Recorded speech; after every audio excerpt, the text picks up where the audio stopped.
Hi, Sagittarius. So, what's going on?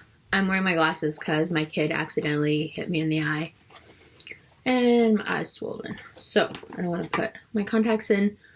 So, here we are.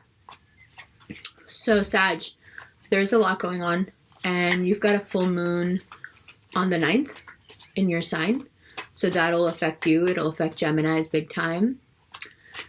We are both entering a time of great change, and for you that's going to be more in terms of work. For Geminis, it's more in terms of their relationships, but there is an element of rehabbing your relationships here as well. But as we go into this, the focus, like the real focus, is, you know, that thing we've been talking about. What's the arrow being pulled back for? What's the momentum being built for? What direction? You know, you may have listened to the readings over the past couple of months and thought, okay, I get it. All this new energy, yeah, okay, I feel it, but where's my direction? Where am I supposed to go with it? And in the I Ching, it says that sometimes when you find yourself in a situation where you feel as if life itself is holding you back somehow and not letting you progress, you must understand that it may be that very holding you back that's keeping you alive. And that if it wasn't doing that, you could really, really get hurt. It's a way, Taoism in general is a way to cultivate patience. And patience really can be the key to everything, because emotional self-reliance is really the key to everything, and patience is the key to that. So this feeling of being thwarted, this feeling of temporary obstacle after obstacle coming up, and you know, in terms of communicating with people, in terms of making money, in terms of getting a raise, in terms of getting your papers done on time in school, or just anybody that you're trying to get through to, and you just can't, you haven't been making the impact that one, you're used to making, or just that any normal person should be able to make. It's almost like you're being passed over, you know, like you're not seen, you're invisible. And a lot of Sagittarians, I feel, have taken this personally as well. Oh, the card that fell out was the Star. Hi. Which is great. So, the Star in relation to the full moon. So what I was going to say is a lot of Sagittarians have felt this emotionally, feeling invisible, like my feelings aren't being taken into account. Why does how I feel not figure into what's going on here? You know, like you don't have a voice emotionally, like you're just your partner, the person you like, even in terms of online dating, whatever it is where you're trying to get across that you would like something, it's just, there's such a lack of, you know, there's such a lack of communication. And now that starts to clear up, and there is a very good chance that you start to get what you want, because that pulling back period is over. Yay! You know, will it completely be over, you know, in June? No. July, August, September, October, it will be like a continuous, you know, but now we begin. And so the Star card is very apt, because whether you realize it or not, and this is the real important thing about this reading and about this time for you, about June, whether you realize it or not, these past few months where you have felt thwarted and you have felt that strange, not even stagnation, but that pull backwards, it has been in a really kind of counterintuitive way, the way to teach you where your heart is. So when you are let go, you fly straight towards that target of what is your passion. You see, because if you were just pulled back and let go, You might just do the practical thing. You might just do the smart thing, you know? You might just do the adventurous thing. And I think only Sagittarians would understand that. Like, sometimes the adventurous thing isn't what you want to do, but you'll do it because you can be a bit of a slave to your nature that way, right? Okay, these cards have popped up like a lot together. The Three of Swords and the Ten of Swords. All right, so what? I don't know. You know, let's look at them together, and I'll pull some more cards, and we can see what aspect of you is still stuck here. What can keep you, now that the arrow has been released, what can keep you from still not attaining that which you most desire? What could it be? I think the thing that keeps us from, when the energetic momentum is there, when the planets support us, I think the thing that keeps us from aiming this high is that if we've been here enough times, it becomes very hard to believe.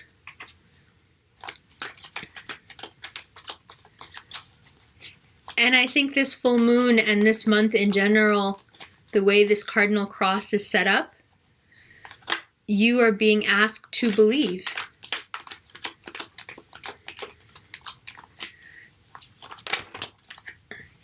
And that's difficult when there has been very rude awakenings and lies in the past. And also if you've dealt with a water sign, male or female, who just isn't very forthcoming.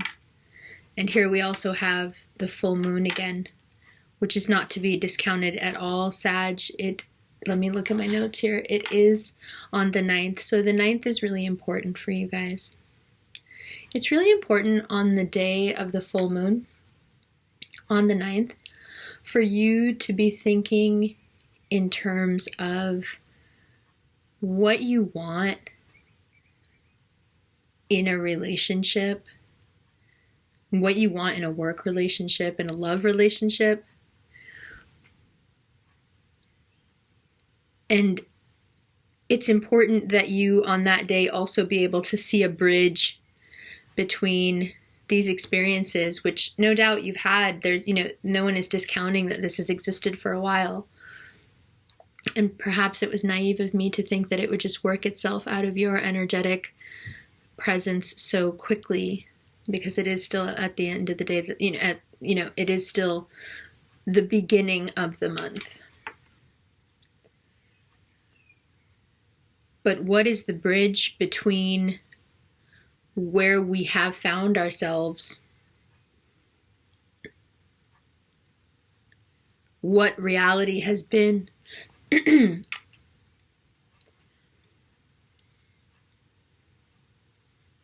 and what we really want? How do you, as a Sagittarius, embody this depth of feeling, which June is going to ask you to think about? How do you embody this without going here? It's a good question whether or not you were a fire sign, whether or not you were a mutable sign. It's a good question for anyone who isn't a water sign or doesn't have a lot of water in their chart. Because these things seem to go together, right?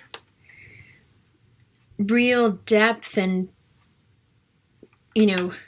fervor of feeling, belief in something more than yourself. It's even saying it like that, it's scary, right? Because this is, it seems, at least to Sag right now, the inevitable outcome of those feelings. And then here's the moon saying, yeah, and you might find stuff out that you don't even want to know. And it's like, forget it. Like, we've done this enough times, forget it. But still, you know, the universe persists. Like, no, you have to believe in what you want right now. You have the power of the moon. You have the power of Neptune in Pisces. You have the power to hit the mark. And of course, because you will get the opportunity to hit the mark, you will have to sacrifice this pain. Yo, let me tell you, you know what this is like? Dude, you guys are gonna love this. You know what this is like? This is like, remember in Hunger Games when Katniss at the end of I think it's the end of the third one, right? Remember in the Hunger Games at the end of the third one, if you haven't liked it, just, I guess, forward it or watch it. Like, as a Sagittarian, you should probably watch the Hunger Games because it is about a archer. So she has the chance to either destroy the institution, which was her dream, okay, or to hang on to her pain and make a decision from there, in which case she would kill that guy, the Sutherland, Donald Sutherland, the president, the one or whoever he was, the one she hated, right? Because he was like responsible for her like mom dying or her sister dying or something. I don't know. So she has to decide. She gets this moment where she's standing in front of everyone and she's got like her bow and arrow out and she's got one shot, and she can either kill, the guy that she's been, walking around with all this hatred in her heart for, and she really loathes this man, and he deserves her hatred, or she can do what she set out to do when she without, unbeknownst to her, when she volunteered for her sister, what she really was wanting to do and ends up doing is dismantling the establishment, right? So that's her dream. That's what she wants, is a new way, a better way, a better life, a new institution, a better institution.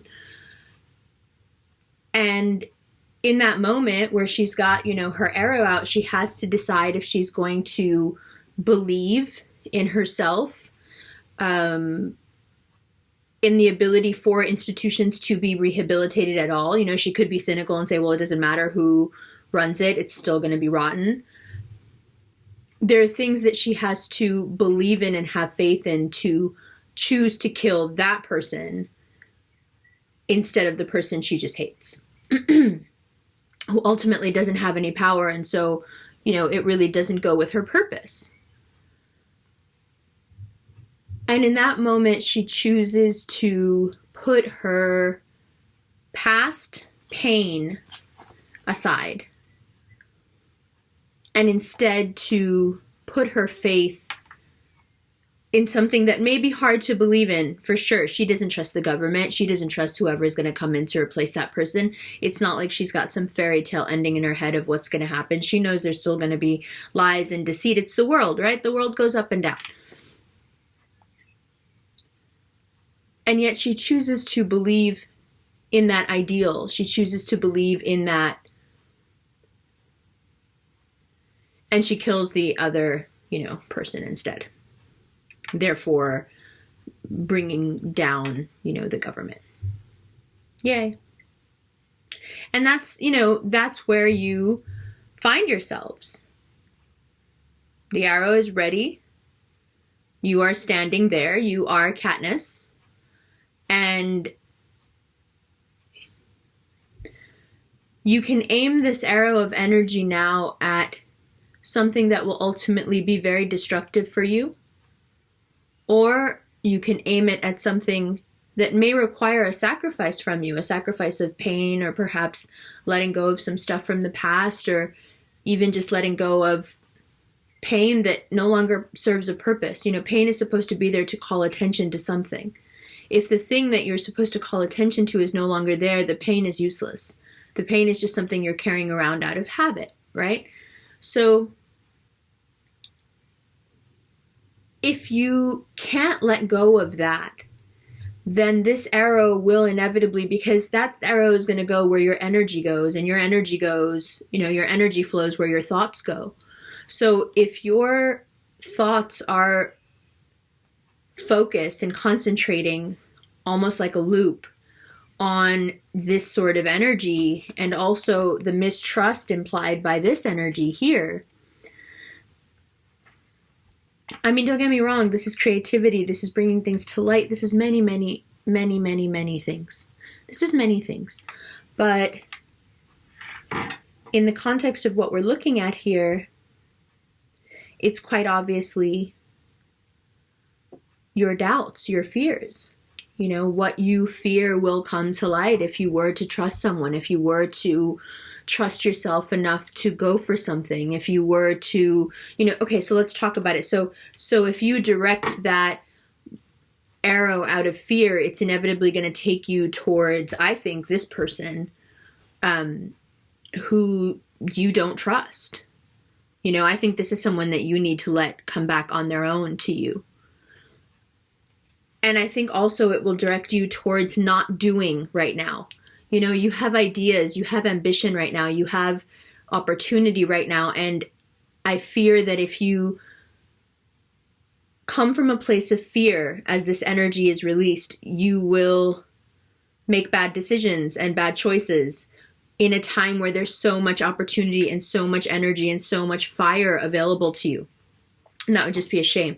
So instead, focusing it here. So what does that mean? What does it mean to focus it here?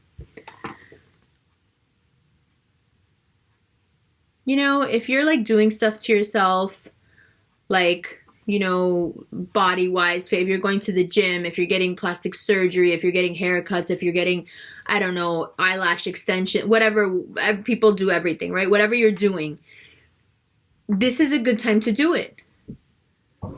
Do it. Focus on yourself and do it, and have fun with it. If you're hating your job, this is the time to quit. If you want to start a business because you really love what you do for yourself, this is the time to do it. This arrow will go wherever you want now, but it will come off its course and end up somewhere you don't want it to, depending on what kind of energy you're sending, with it. You are the archer, but you're also the bow and arrow, right? You're also the arrow. That refinement of Sagittarians to be able to hit the mark perfectly can really work against you when the mark you want to hit is something you want real bad. Ooh, it scares you so much. But you're brave, and I understand why it scares you, but okay, so far the bottom of the deck is the Six of Wands, which is a card of victory, right? But let's see what comes up as an outcome card.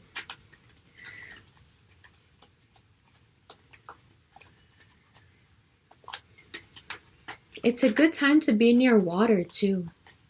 I mean, and that's so, like, general and lame, right? Obviously, it's June, but I don't mean, like, just go to the beach. I mean, like, work with water.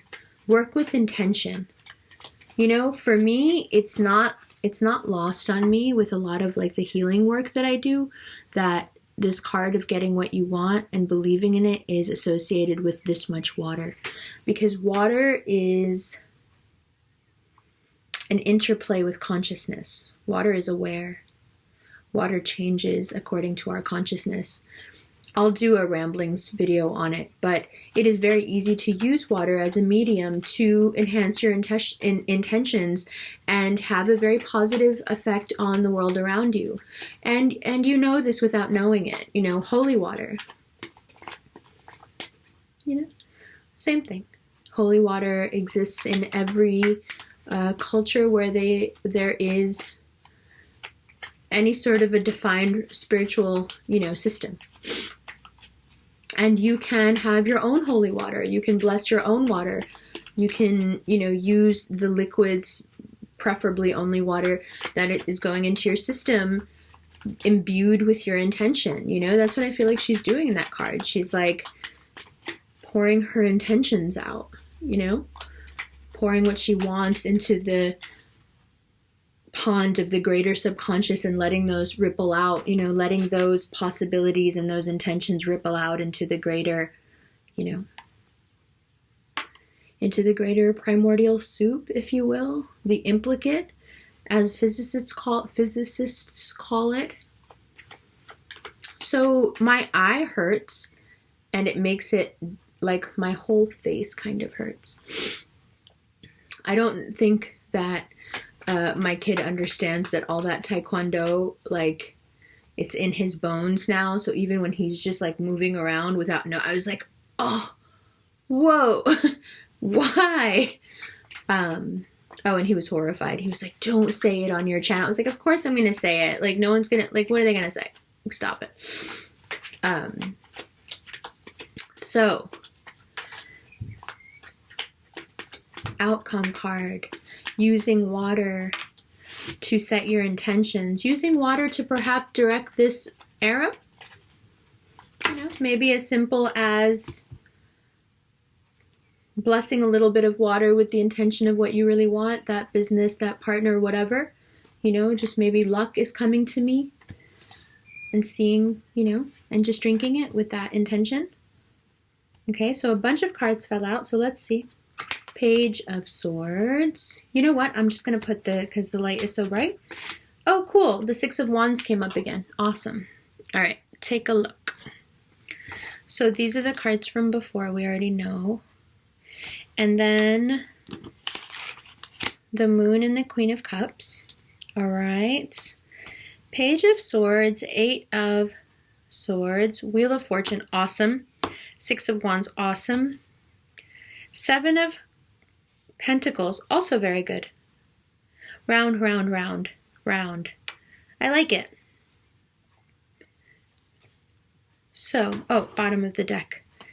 That water sign again. So if you don't make this decision and don't live through this filter and use the positive aspects of the moon here, you will benefit from this cardinal cross energy in a very positive way. Very positive. And you will work towards a very positive outcome, full of value and growth and achievement. Now, if you choose instead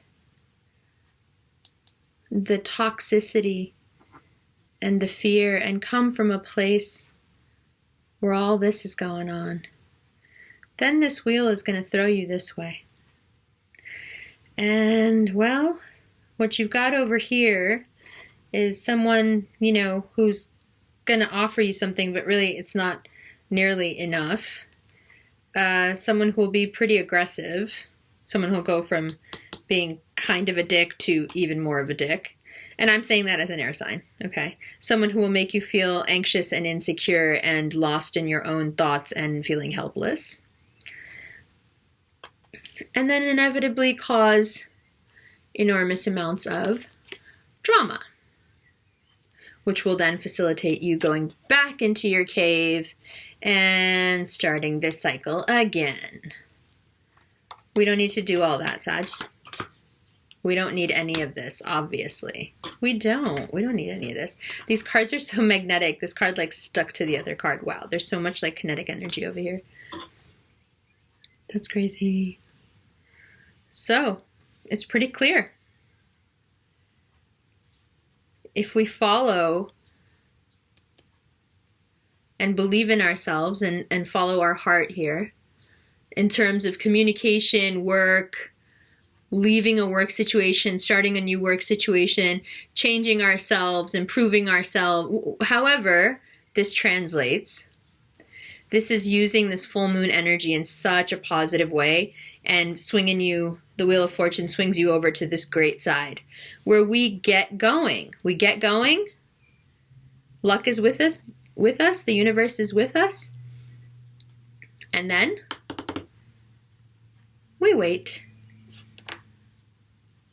for things to bloom. We do the work, we celebrate, and then we will be fruitful. Simple. See, June's not so bad. Just don't do that. Don't entertain this person. You don't need to. Don't entertain anything that makes you feel this way, whether it's inside your head or outside your head. You don't need to. Be mindful all the time of which way this arrow is going, please. And you'll be all right. This is your pivot here. It's a really amazing place to have this card, but also kind of scary, right? Because it's up to you now. Take aim very carefully. And then,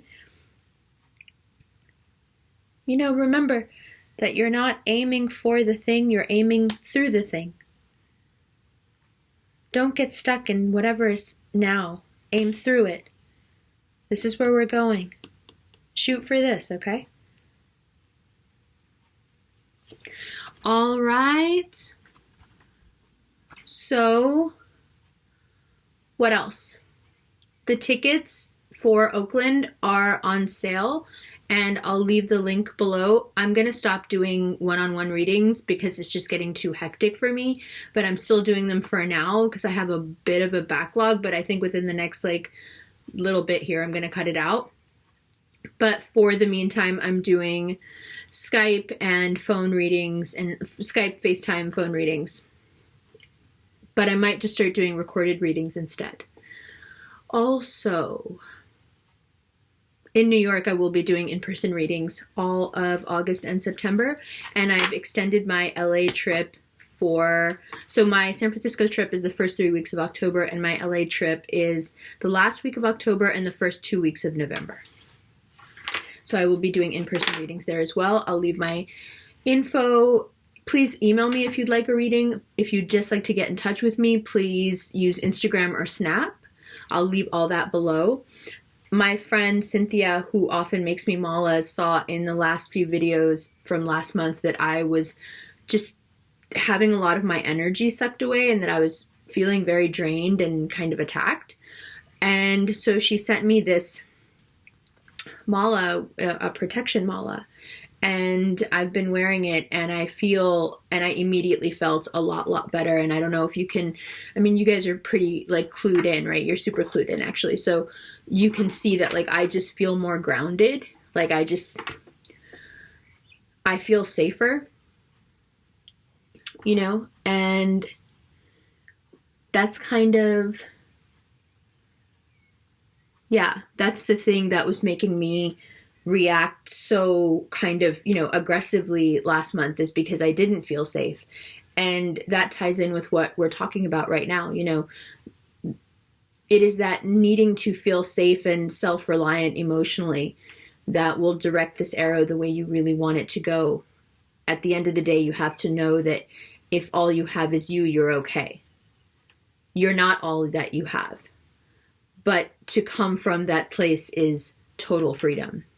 And I think that Sag requires that, just in life. You need to know that, and you need it in your bones just to be able to live a good and fruitful and calm life. Exciting, but calm. Not anxious. Okay? I love you guys. I'll see you in July.